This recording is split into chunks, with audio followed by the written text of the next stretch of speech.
So, may I now introduce the next speaker? Really looking forward to have Jensen Huang with us. Jensen is the founder and the CEO of Nvidia. Actually, the company's invention of the GPU has actually sparked the PC gaming model, has refined computer graphics, and revolutionized parallel computing. More recently, GPU computing ignited modern artificial intelligence, with the GPU acting as the brain of self-driving cars, robots, and consumer applications. And all of this is delivered from the cloud. Jensen, who will give us a presentation about AI computing for the car industry, was recently ranked by the Harvard Business Review as the top-performing CEO in America. Nvidia was last year's top-performing company in S&P 500. Let's welcome on stage Jensen Huang.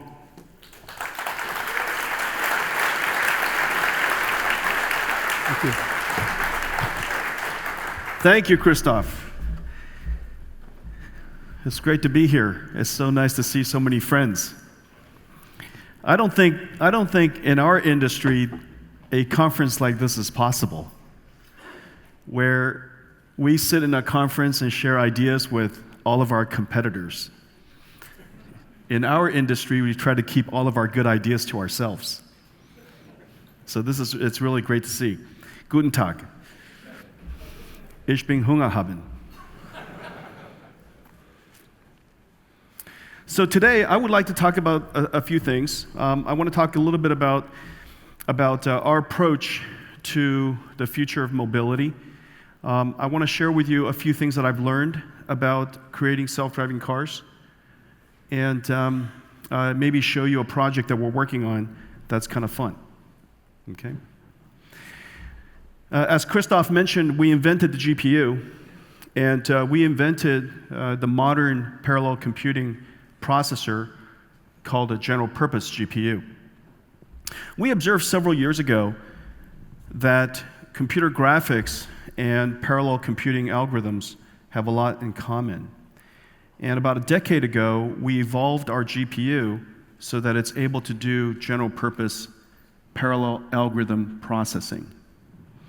The results took a long time to achieve. We've been promoting and evangelizing CUDA now for coming up on a decade.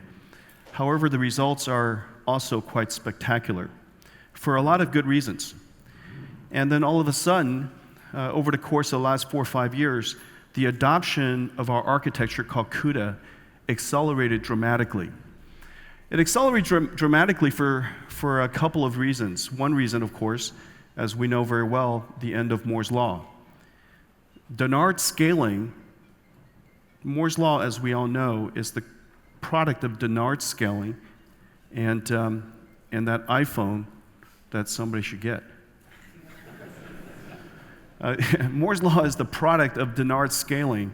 If you don't remember Dennard Scaling, it's a set of rules about the shrinking of transistors and the reducing of voltage at the same time so that you can increase the frequency of transistors without increasing the power density of semiconductors. That, in combination with increasing number of transistors to be used in microprocessor architectures over the course of 30 years, has resulted in approximately 50% improvement in performance every year. Well, that rate of improvement has slowed in the last several years because of sub-threshold conduction. Semiconductors can no longer scale as they used to. So Dennard scaling has really slowed. The other problem is that the number of transistors, as it continues to grow, is no longer productive in advancing microprocessor performance because we can no longer find instruction-level parallelism to harness performance. As a result, as you can see on this curve, the blue dots, the experience that we all have, the end of Moore's Law. The approach that we invented, called GPU computing, offloads the processing that the microprocessor is not good at, and increasing the number of threads that we can process, changing the architecture in very fundamental ways. We've been able to continue to advance performance as the number of transistors continue to grow. And the dotted lines, the green lines that you see, are actual results. And the actual results would suggest two things. The fact that you can offload parallel algorithms on a specialized processor for parallel algorithms allows us to boost performance by an order of magnitude right off the bat, which is a very logical thing. The microprocessor was designed for sequential processing. It wasn't designed for parallel processing. The second observation is because we can increase the parallelism of the architecture quite nicely because of our hyper-threaded, very, very hyper-threaded architectures, we could take advantage of the continued increase in number of transistors. And so as a result, more transistors translated to more performance, and as you can see, the performance continues to grow.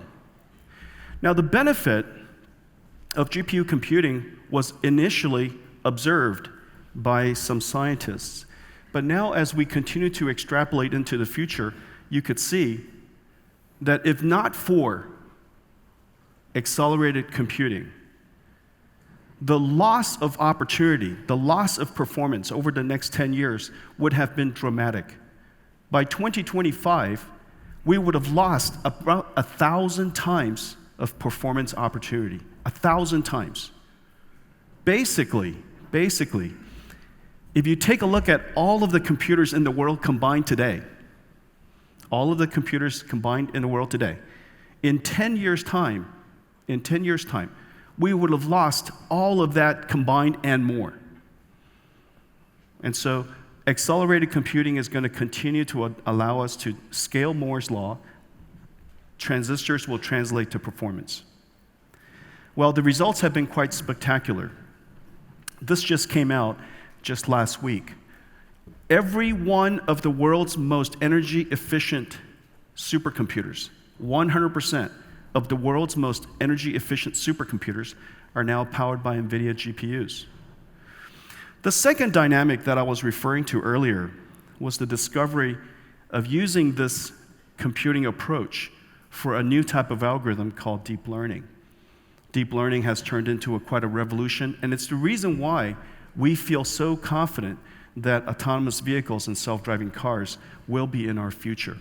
Today, deep learning is used, NVIDIA GPUs is used for deep learning by literally every single researcher I know and every single internet company in the world. And over the course of the last 10 years, and accelerating quite dramatically in the last several, we now have 500,000 GPU developers, many of them here in Germany. Rise of GPU computing, a new computing model that's going to allow us to extend the progress of computing as we go into the next decade. Our focus in autonomous vehicles, and there's so many talks I saw on the agenda today, there's so many talks in the future of mobility. There's no industry that's being revolutionized like this one. Electrification combined with autonomous capability is going to enable a type of service of mobility that we've never seen before. Our contribution to this revolution is several. The first is we're going to continue to invest in high-performance computing because that car, in order to be autonomous, in order to have AI, needs to be an AI supercomputer. High-performance computing needs to be the computing platform inside that car.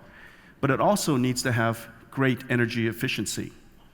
As you guys know, a car battery could be 100 kilowatt hours, and when a supercomputer consumes a couple of thousand watts over the course of 10 hours, that could translate to 20% of the energy capacity of a battery. And so energy efficiency is paramount.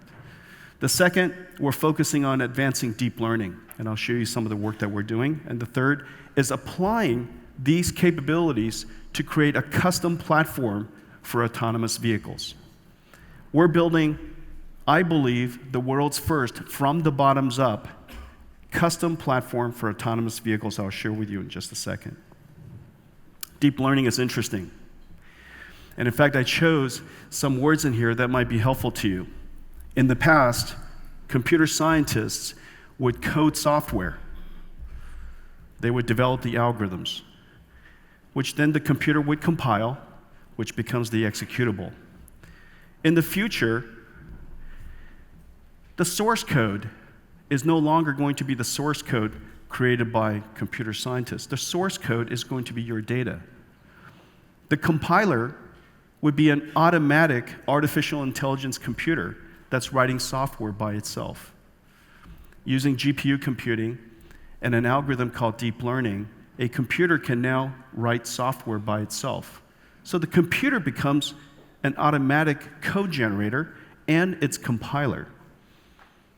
And the executable is no longer code. The executable in the future is going to be a model, a deep neural network model. The architecture we've created to enable this new type of computing approach starts by creating an AI supercomputer so that we can accelerate the training of these models. These models are very, very large.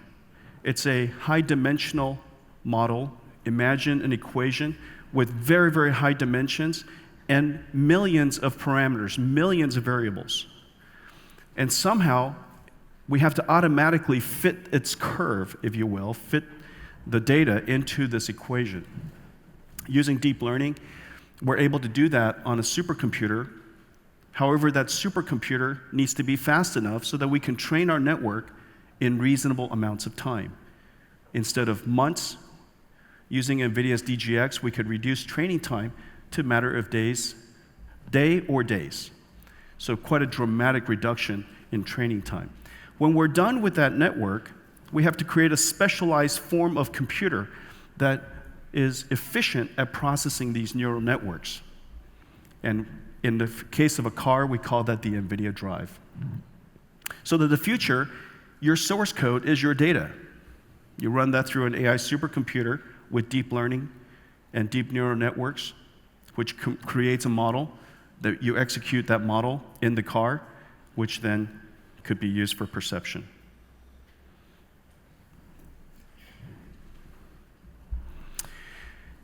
We have a stack of software, a computing stack we call the Nvidia Drive. A lot of people ask me, why is it that we're developing the entire stack? This entire stack consists of three major parts. The first part is the hardware itself, the car computer, if you will, the AI supercomputer. The second component is all of the middleware necessary for high-performance computing and deep learning. We call that CUDA and TensorRT. TensorRT basically takes the graph that is developed, the output of something like TensorFlow or Caffe, then optimizes it and compiles it down into CUDA code, which runs very efficiently on our processor. We call that TensorRT. On top of it, we call it Drive OS, basically the driving applications. The driving application has three components. The first component is perception, recognizing what's around the car. Second is to reason about where the car is and where is everything around the car, otherwise known as localization. And the third is to decide what to do, otherwise people call planning. These algorithms sit in a stack we call Drive OS. There's two reasons why we decided to do this. The first reason, of course, is so that we can understand ourselves the computational load of autonomous vehicles. Until now, very few people in the world understand exactly how much computation is necessary for a self-driving car. What algorithms are going to be run, how much of each type of algorithms will be run, depending on what kind of sensors that are going to be used. We decided that we would dedicate ourselves to understand this problem deeply and completely, so that we can create the processors that the industries could use in the future. So the first is simply understanding. The second, we offer this entire stack to the industry and to our partners optionally. They could decide to use just the bottom two layers, completely hardware or everything above it would be hardware independent, and everything below it is hardware, of course. So CUDA and TensorRT is specific to our hardware. Everything above it is largely sensor dependent, car dependent, and largely hardware independent. We offer the top stack optionally so that our partners, depending on their own expertise, could choose to use or not use or some of our software stack above. We call that the Nvidia Drive AV platform. Now the computation of that stack boils down into basically three types of computation. There's the computation that's related to single threaded code, running the operating system, running all of the applications, moving data around the system. The second type of operation is deep neural net processing. This is the output of TensorRT, and something that can be adjusted to all kinds of dynamic range, whether it's 8-bit integer to 16-bit floating point, all the way up to 32-bit floating point. Depending on how you implement the processing of that, it could be 50 to 100 times faster doing it on a specific type of hardware than you can do on a CPU. We do that on CUDA with tensor extensions. And then there's parallel computing that we call CUDA, and that parallel computing code could be everything from localization, which is comparing what you see in the environment to the HD map in the cloud, so registration and comparing where you are, to projecting where is all of the surrounding obstacles and where they will be in the near future, and creating what is called a dynamic optical occupancy grid. Okay, so all of that is done in parallel code using CUDA. And that is somewhere between 10 to 20 times faster than CPU if you use a specialized hardware. And so we created a piece of hardware, a processor, if you will, that does these three things very, very efficiently, in addition to all of the sensors that a car would use.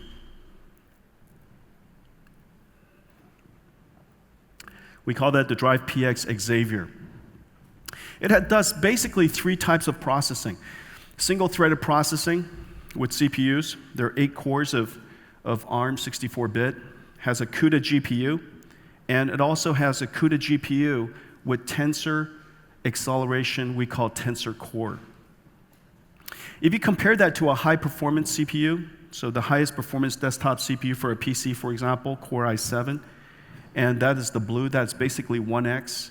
The amount of processing that this one chip can perform is somewhere along the lines of about 2 times the performance in integer code, about 15 times in parallel computing code, and about 10 times or 15 times or so in deep learning code. And all of that in 30 watts. So instead of 100 or so watts for a high-end desktop CPU, we could perform many times the autonomous vehicle computing workload within about a third or a fourth the amount of power. And so as you could see, the energy efficiency for the computation is completely off the charts. And by understanding these algorithms very deeply, we were able to create an architecture specifically for it. Xavier also comes with a whole bunch of I/O. In order for us to create a self-driving car, we need to have a large array of I/O to support cameras and LiDARs and radars. We also have quite a lot of I/O for interconnecting with the rest of the car. There's 4 10 gigabit Ethernet ports. It also has the ability to connect to external GPUs using a link we invented called the NVLink. And so that is the Xavier AI supercomputer, and it should be able to achieve a level 4 self-driving car on one chip in about 30 watts.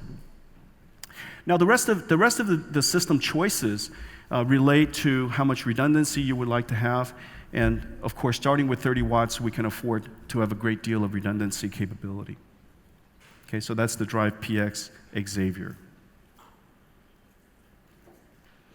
Ralph mentioned earlier that we're working very closely, and one of the great things about having so much computation capacity, and this is going to be the nature of future cars.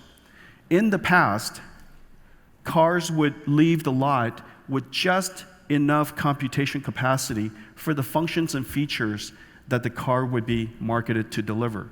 In the future, because your car is going to be a computer for services, the services that you will continue to provide to your customers over time, there needs to be excess capacity of computation available in the car to absorb all of these wonderful services and functions over time. One of the benefits, of course, is that we can also support new IP that is developed in the industry. Today we're announcing that we're partnering with ZF, one of the world's largest Tier 1 automotive electronics companies, and Hella, Rolf just gave a great presentation, to import and to port their ADAS NCAP solution and IP on top of our Drive PX processor. Because we have so much capacity available, computational capacity available, we could make these kind of features available. And as a result, reduce the cost of the system dramatically to the customer. I'm really delighted with the partnership. Thank you. Thank you, Rolf. Well, we talk a lot about autonomous vehicles here. I'm going to change topics a little bit and show you some of the work that we're doing using exactly the same computation approach for a whole bunch of applications that we're seeing around the world. There's no question now that there's a sensor revolution. Many in the audience invented so many amazing sensors. We have sensors of all types. With sensors and the breakthrough in deep learning and AI, and the ability to translate what is observed into actuation, we now can enable all kinds of robotics capabilities. This is an area we're putting a lot of work in, and we're seeing a lot of great results. One of the things that we're super excited about, of course, is manufacturing robots. I'll show you a video here. This is a startup company that has taken our little computing platform, embedded it into a manufacturing robot, trained it with AI, and as a result, in the future, you'll be able to work very closely with the robot and interact with the robot much more closely to cooperate to manufacture things, to make things.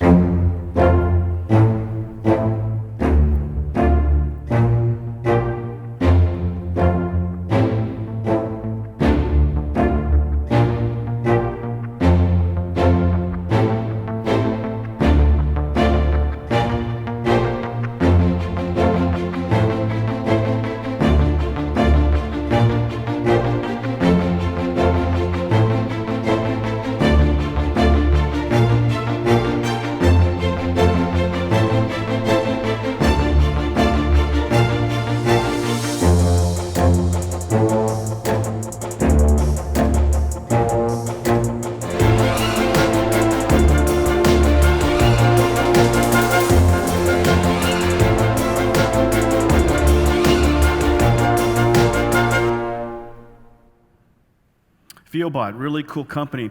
We're seeing all kinds of projects like this cropping up around the world as people are starting to discover the power of deep learning and these embedded AI supercomputers that consume so little power that all of a sudden almost every machine could become intelligent. Well, the problem we're trying to solve, and this is something that we're playing with, in the case of cars, because cars are intended to avoid collision, and in that particular example, that particular robot also largely avoided collision. The type of training necessary for those robots are a lot more straightforward. Some of the problems that we're trying to solve now with robotics required a robot to learn by itself the really complex articulation movements and the reasoning of the surroundings all by itself because it's simply too hard to program. And so what we did was we created essentially a parallel universe we called the world of Isaac. The world of Isaac is essentially a holodeck. Everything inside this holodeck looks photorealistic. Because we're a computer graphics company, we can do this rather easily. It also follows and obeys the laws of physics. And the reason for that is because Isaac needs to be able to pick things up and interact with the physical world. It has to also process AI so that Isaac can continue to learn by itself. And then lastly, it has to support virtual reality so that we can go into this environment and teach the robots through imitation or early training, transfer of knowledge, from which time the robots can take over and using reinforcement learning and other deep learning techniques to learn how to perform the function by itself. This virtual world is called the world of Isaac, and it runs on top of an Nvidia GPU supercomputer. It can run on any Nvidia GPU, but the stronger the supercomputer, we can allow you to achieve something that is really fantastic, which is to learn in super real time. You would like Isaac to not have to learn at the pace that we learn, but to learn at super real time levels. When Isaac's brain is finally programmed or learned, trained, we take that brain out of Isaac's world and we put it inside a robot just like Isaac. Okay, so that neural network is then taken out, runs on a little tiny computer, just like the one that you saw with Nvidia Drive, and then that would go into a robot. And so let me show you that now. This is Isaac's world. Paul's in the back running this for me. This is the environment that we train Isaac in. And in this case, we're teaching where Isaac is learning how to play hockey. Now, in the beginning, Isaac doesn't even know which side of the stick to pick up.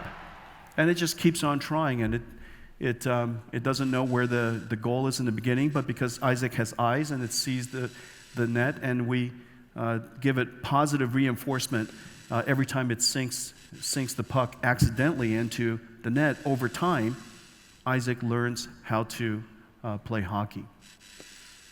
We also could make Isaac learn rather quickly. And the reason for that is because we don't have just one Isaac, we can create a whole lot of Isaacs. And so in this holodeck, we now replicated Isaac. Isaac is everything inside this world is photorealistic to Isaac. Isaac's eyes work, and it's trying to learn how to put the puck in the net. And we train it for several cycles, and then we pick the best student. We take the brain out of the best student. We replicate the brain to all of the Isaacs. And then from that point forward, we start to train again. As a result, we get double super real time. Now, over time, Isaac would be able to not only learn from the Isaacs inside Isaac's world, but also learn from all of the robots that are actually working in the factory or doing whatever they do. It'll be able to upload its new learning into Isaac's world, will replicate that knowledge, retrain all of the robots, and then download the new neural net into Isaac. So we taught Isaac how to play hockey, but we can also teach Isaac how to play all kinds of things. We just taught it how to play golf. So Paul, let's go to golf. And so in this particular case, Isaac reads the green, picks up, after a lot of tries, picks up the club properly, and okay, let's give it a hard shot.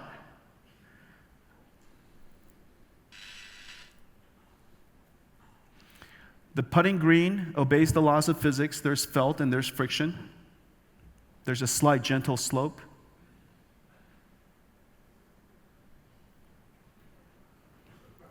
All right, there you go.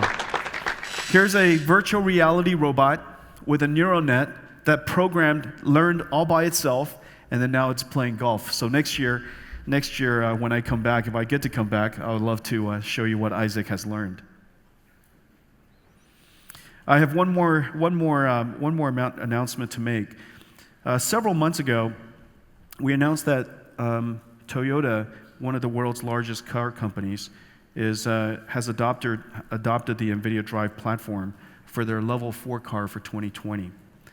And today, I'm super excited to announce that Volvo has adopted the Nvidia Drive platform, and we'll be working together between us and Autoliv and the joint venture between Volvo and Autoliv called Zenuity to develop their next generation self-driving car. And hopefully we'll get that on the road in 2021.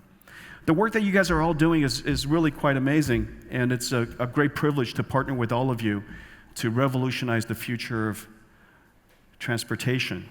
I think very few people in this room is unaware of the incredible impact that the work that we do together is going to have on society. And I look forward to all of the work that we do together. Thank you for your partnership.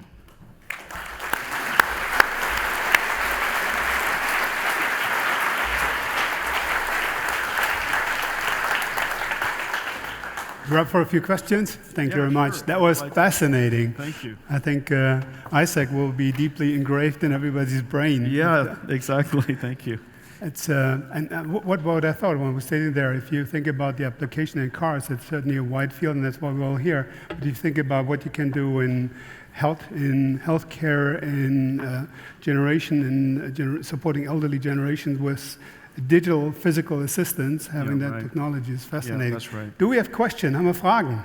And while we're waiting for a question, so if you extrapolated what Christoph just said, in the future we'll have cybernetics that are AI powered, and they have computer vision, and so they'll be able to learn how we walk very quickly. Using Isaac, we're hoping that we could use robots to create microscopic robots that could then be injected into our bloodstream for internal surgery. We'll use Isaac to create and design super large robots so that we can manufacture things that are otherwise impossible. But because we're in virtual reality, nothing is impossible. And so we could make things that are extremely small, we can make things that are incredibly large. Super, So, thank you. yeah. Haben wir Fragen, questions? Hier drüben, auf der rechten Seite von mir.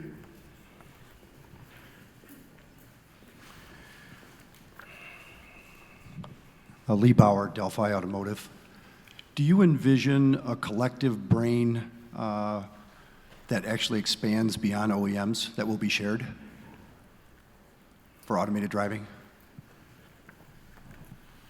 I guess it's going to be hard to tell in the future where the brains of the car is, I would think. And the reason for that is because more and more of the car's experience will be shared with the services that are above in the cloud. And the intelligence of the car and the preference of the driver in the car will increasingly be somehow captured in the services that all of you provide to the customers. And it's a little bit like this. If you ask me how much of my brain is already in the cloud, it's actually a lot. And the reason for that is my preferences of music, my preferences of movie, my preferences of restaurants.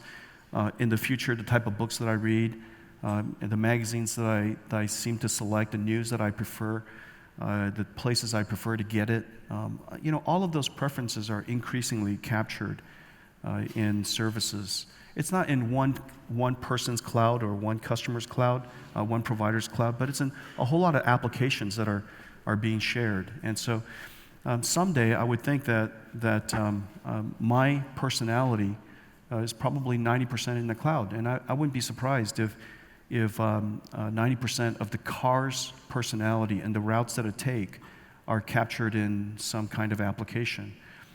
And when that happens, I guess the question is how much of the intelligence is in the car or in the cloud. It's kind of hard to say. Do you have further questions? Over there on my right as well.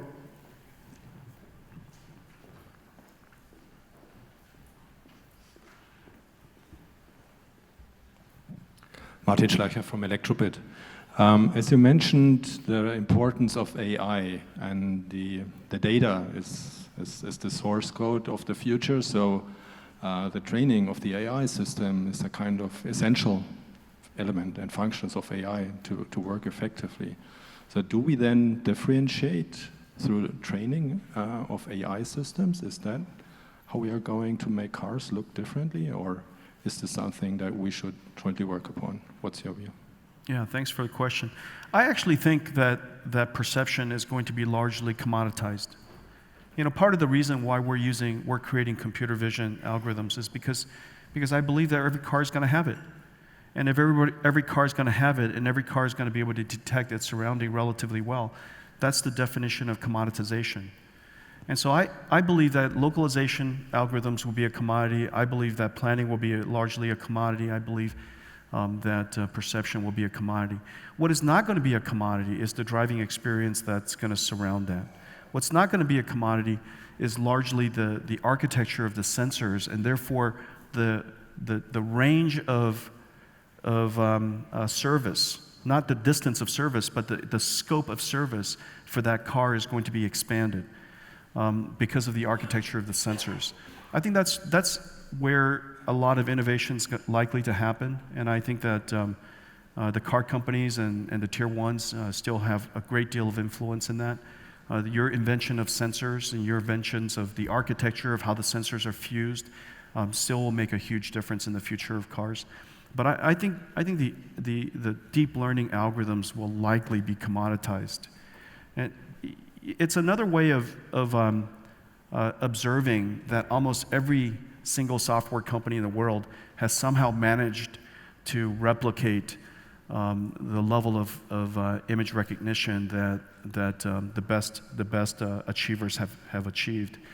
And then maybe the last observation is almost no human has a better capability of, ingrained, innate capability of observation or recognition better than another. And I think that in the future, every car is going to basically be the same. Yes, sir. There's one question on the right and one on the left. Yeah, Wolfgang Bernhard from Roland Berger. One question, you showed that interesting approach to use a virtual environment as to train the deep neural networks. Can you imagine to have a virtual training environment to train perception, localization, and planning for cars, maybe used on some kind of player platform or something like that? The answer is yes, and in fact, there's a fair amount of success.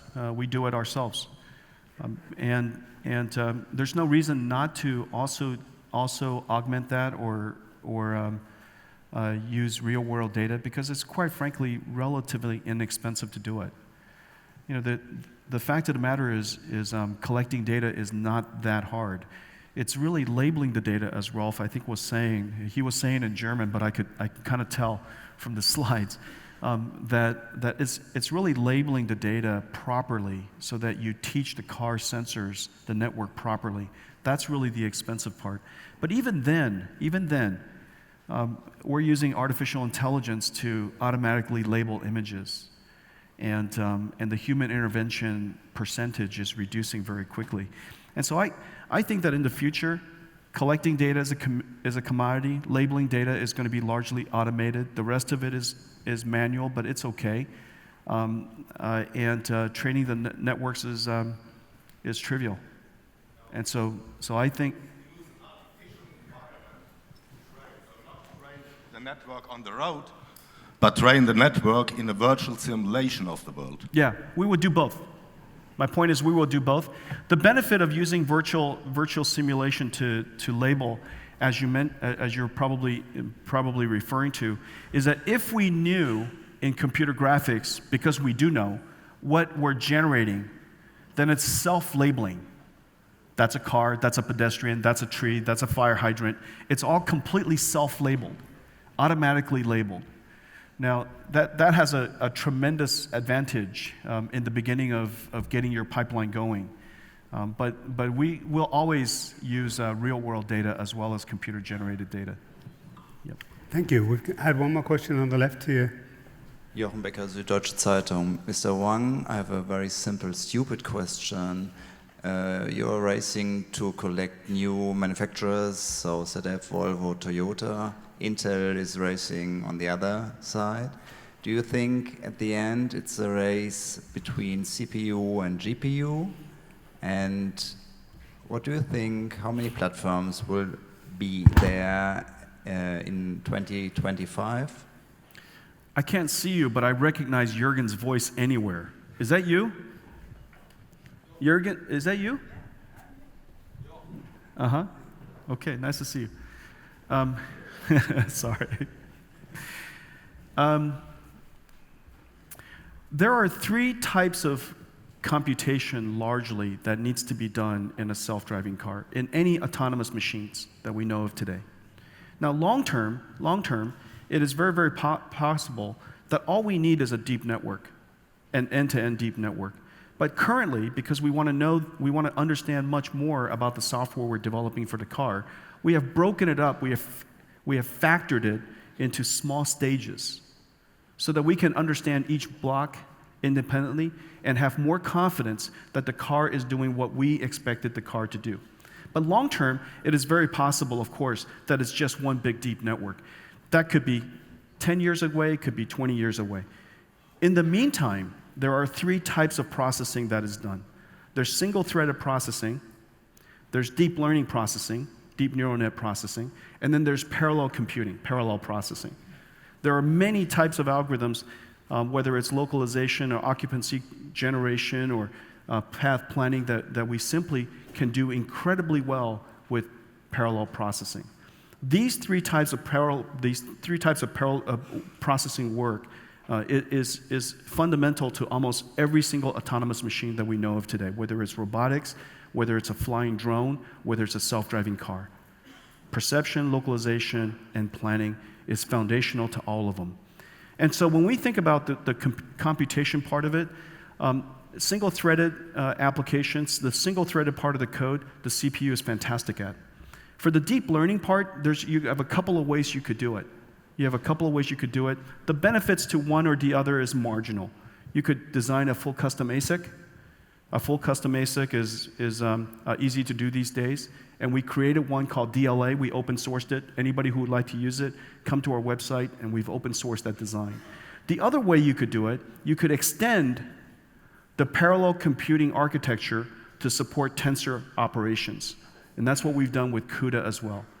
And so CUDA plus Tensor Core achieves a level of performance and efficiency that is marginally different than what you could do with a full custom ASIC. As a result, we basically have 2 architectures inside the chip, a single-threaded CPU architecture and a parallel architecture. By doing so, almost every type of code will run on top of it. Now, if you want to try to achieve parallel computing using CPUs, it's, of course, will run just fine. CPUs can perform any operation you want. But the energy efficiency is terrible. It's utterly terrible. For the parallel computing part of it, the parallel processing part of it, the energy efficiency is probably 10 to 20 times worse. Now, for a level 4 car, we can probably achieve it in about 30 watts. If you want to only use CPUs, it would probably take you about 100 to 200 watts. Now, a level 5 robotaxi, if we could achieve it in, say, 1,000 watts to support all of the cameras, all the LiDARs, a CPU alone would probably consume about 4,000 watts.